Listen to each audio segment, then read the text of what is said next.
Pakistan dairy farming پس منظر 160 million سے زیادہ آبادی کے ساتھ پاکستان دنیا کا چھٹا سب سے زیادہ آبادی والا ملک ہے۔ ترقی اور اقتصادی ترقی کی اعلیٰ صلاحیتوں کے باوجود ملک کی تقریباً 1/3 آبادی غربت کے نیچے زندگی گزار رہی ہے۔ خواندگی کی شرح 50% سے بھی کم ہے، خواتین کے لیے اس سے بھی کم سطح کے ساتھ معاشی، صحت کی دیکھ بھال اور تعلیم میں صنفی عدم مساوات عام ہے۔ معیشت نیچے کی طرف بڑھ رہی ہے اور گزشتہ سال کے دوران خوراک کی عالمی قیمتوں میں اضافے نے پاکستان کو خاص طور پر سخت متاثر کیا ہے اور اہم اجناس کی قیمتوں میں 40% تک اضافہ ہوا ہے۔ یہ مسائل ملک میں سیاسی بدامنی اور تیزی سے بگڑتی ہوئی سیکیورٹی کی صورتحال نے مزید بڑھائے ہیں۔ لائیو سٹاک پاکستان میں زراعت کے صف اول کے ذیلی شعبوں میں سے ایک ہے، جس میں دیہی علاقوں میں 30 سے 35 ملین افراد شامل ہیں جو اپنی آمدنی کا 40% تک اس شعبے سے حاصل کرتے ہیں۔ لائیو سٹاک کے شعبے میں دودھ سب سے بڑی اور واحد سب سے اہم شے ہے۔ 2004-2005 میں تخمینہ شدہ سالانہ دودھ کی پیداوار 29 ملین ٹن تھی، جس سے پاکستان دنیا کے سب سے زیادہ دودھ پیدا کرنے والے ممالک میں شامل تھا۔ آبادی میں اضافے اور شہری کاری کی وجہ سے مویشیوں کی مصنوعات کی مانگ میں اضافہ ہو رہا ہے۔ 2006 میں دودھ کی 3% شرح نمو کی بنیاد پر طلب اور رسد کی صورتحال میں نمایاں فرق چھوڑ کر آنے والے سالوں کے لیے طلب میں کم از کم 5% اضافہ متوقع تھا۔ یہ فرق فی الحال درآمد شدہ پاؤڈر دودھ سے پورا ہوتا ہے۔ تقریباً 80% دودھ دیہی علاقوں میں پیدا ہوتا ہے۔ 2006 کی لائیو سٹاک کی مردم شماری کے مطابق رپورٹ کیے گئے 8.4 ملین میں سے 51% ڈیری گھرانوں کے پاس صرف 1-4 جانوروں کے ریوڑ ہیں اور 28% 5-10 کے ریوڑ کے مالک ہیں۔ ان میں سے زیادہ تر پیدا کرنے والے بے زمین یا چھوٹے زمین والے کسان ہیں جو ملک میں دودھ کی پیداوار میں سب سے زیادہ حصہ ڈالتے ہیں۔ ایک اندازے کے مطابق دیہی علاقوں میں پیدا ہونے والے 30% سے 40% دودھ کی مارکیٹنگ ایک پیچیدہ مارکیٹنگ چین کے ذریعے کی جاتی ہے، جس میں بیچوانوں کی متعدد پرتیں شامل ہوتی ہیں۔ چھوٹے ڈیری فارمرز کو کئی مشکل چیلنجز کا سامنا ہے جو ان کی پیداوار اور منافع میں رکاوٹ ہے۔ ناقص افزائش نسل اور مناسب ویٹرنری خدمات کی عدم موجودگی، مارکیٹنگ کے منظم نظام کی کمی، مارکیٹ کا استحصال، کم پیداواری مسائل میں شامل ہے۔ مناسب مالیاتی خدمات تک رسائی کی کمی اور بنیادی ڈھانچے کی کمی، کولڈ اسٹوریج کا سامان وغیرہ۔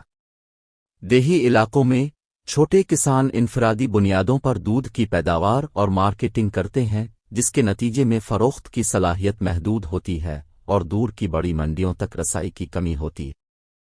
آپس میں جڑی ہوئی کولڈ چینز کی عدم موجودگی مارکیٹنگ کی صلاحیت کو مزید محدود کر دیتی ہے، جو بنیادی طور پر کولڈ چین کے آلات کے زیادہ سرمائے کی لاگت اور ہائی پاور ٹیرف اور / قابل اعتماد بجلی کی فراہمی کی عدم موجودگی کی وجہ سے ہے۔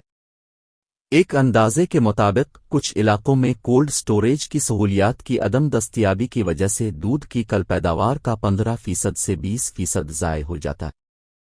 چھوٹے کسان انفرادی بنیادوں پر دودھ کی پیداوار اور مارکیٹنگ کرتے ہیں، جس کے نتیجے میں فروخت کی محدود صلاحیت اور دور کی بڑی منڈیوں تک رسائی کی کمی ہوتی ہے۔ آپس میں جڑی ہوئی کولڈ چینز کی عدم موجودگی مارکیٹنگ کی صلاحیت کو مزید محدود کر دیتی ہے، جو بنیادی طور پر کولڈ چین کے آلات کے زیادہ سرمائے کی لاگت اور ہائی پاور ٹیرف اور / قابل اعتماد بجلی کی فراہمی کی عدم موجودگی کی وجہ سے ہے۔ ایک اندازے کے مطابق کچھ علاقوں میں کولڈ سٹوریج کی سہولیات کی عدم دستیابی کی وجہ سے دودھ کی کل پیداوار کا 15% سے 20% ضائع ہو جاتا ہے۔ چھوٹے کسان انفرادی بنیادوں پر دودھ کی پیداوار اور مارکیٹنگ کرتے ہیں، جس کے نتیجے میں فروخت کی محدود صلاحیت اور دور کی بڑی منڈیوں تک رسائی کی کمی ہوتی ہے۔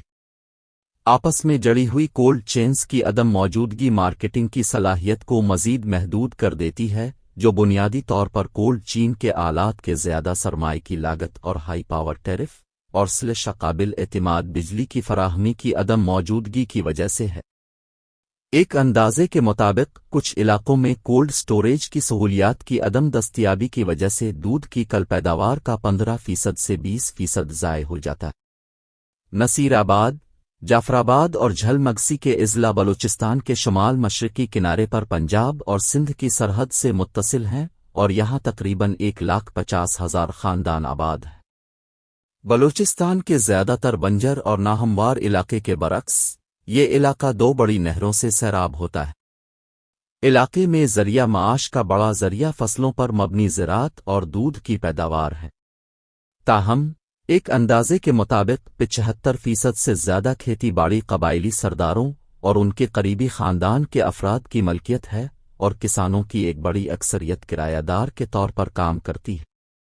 ضلع جعفر آباد میں مرسی کور کے ایک حالیہ جائزے کے مطابق اوسطاً ہر کاشتکار خاندان ہر ماہ تقریباً 70 لیٹر دودھ فروخت کرتا ہے، جو ان کی اوسط کل ماہانہ آمدنی کا تقریباً 40% ہے۔ تشخیص کے دوران سٹوریج اور نقل و حمل کے مسئلے کو ان کی فروخت کی صلاحیت کو روکنے والے بڑے عوامل کے طور پر نوٹ کیا گیا، جس میں پروڈیوسروں کی ملکیت اور زیر انتظام ایک کلیکشن، کولڈ اسٹوریج اور ریٹیل چین قائم کر کے 15-20% تک اضافہ کیا جا سکتا ہے۔ کولڈ سٹوریج کی ضرورت کو اس حقیقت سے مزید اجاگر کیا جا سکتا ہے کہ ہدف والے علاقے میں دن کا درجہ حرارت اکثر گرمیوں کے مہینوں میں 50 تک پہنچ جاتا ہے۔ پائلٹ پروجیکٹ کا مقصد پیداوار کی استعداد کار کو بڑھانا، اصل میں جمع کرنا اور ذخیرہ کرنا، اور مارکیٹ میں اسٹوریج اور فروخت کو بہتر بنانا۔